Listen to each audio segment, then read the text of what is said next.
चोहट्टा बाजार येथे वंचितची आढावा बैठक संपन्न।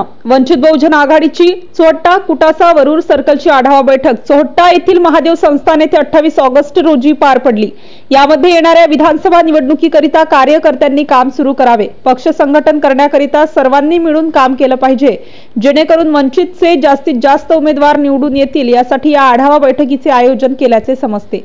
या आढावा बैठकीकरिता अकोला जिल्हाध्यक्ष प्रमोद देंडवे, जिल्हा महासचिव मिलिंद इंगळे, दीपक बोडखे, चरण इंगळे, निखिल गावंडे, योगेश वडाड, दिनेश घोडेस्वार, सुरेंद्र ऑळिंबे, संजय नाईक, पप्पू शिरसाट, मनोहर शेडके यांच्यासहित वंचित बहुजन आघाडीचे पदाधिकारी व कार्यकर्ते उपस्थित होते। MCN न्यूज मराठी करिता विशाल आगरे, अकोट। लोकांचं म्हणणं ऐकून घ्या आणि म्हणणं ऐकून घेतल्याच्या नंतर आपलं मत त्यांच्या समोर मांडा।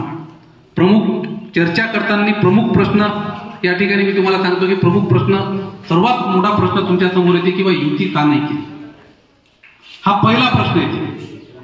कारण की मीडियानं, इथल्या इलेक्ट्रॉनिक मीडियाची, इथलं पेपरचं माध्यम असेल किंवा इथलं कोणतंही म्हणजे मीडियाचं कोणतीही मीडिया असेल, या सर्वांनी आपली प्रतिमा अशी बनवलेली आहे। आपण साहेबांचे स्टेटमेंट जनतेपर्यंत पोहोचवण्याचं काम करतो। या सर्व गोष्टी आपण केल्या गेल्या का? महाराष्ट्रात फार मोठी दुर्दैवी घटना घडली। छत्रपती शिवाजी महाराजांचा पुतळा पडला। कसा पडला? 1961 मधला पुतळा पडला नाही। या राज्यात मनुवाद्यांनी हैदोस चालवला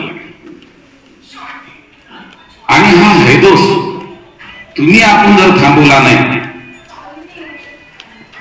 तर फार मोठी भूमिका आपल्या विरोधात तयार होणार।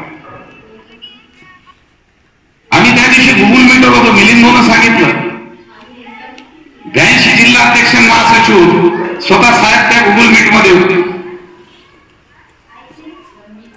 त्याच्यात एका जिल्हाध्यक्षानं प्रश्न विचारला की साहेब तुम्ही फक्त ओबीसी साठी लढता असं आमच्या जिल्ह्यातल्या लोकांचं म्हणणं आहे। साहेब म्हणतो त्याच्यावर तू उत्तर काय दिलं? माझी मुंबईची आज तक त्या टिकटॉक जाईन मला त्याच्यावरची मुलाखत ऐकली का? म्हणे नाही। मग ऐकली तर तू लोकांसमोर काय मांडशील? तू जिल्हाध्यक्ष आहे। जर ओबीसीचं आरक्षण तुटलं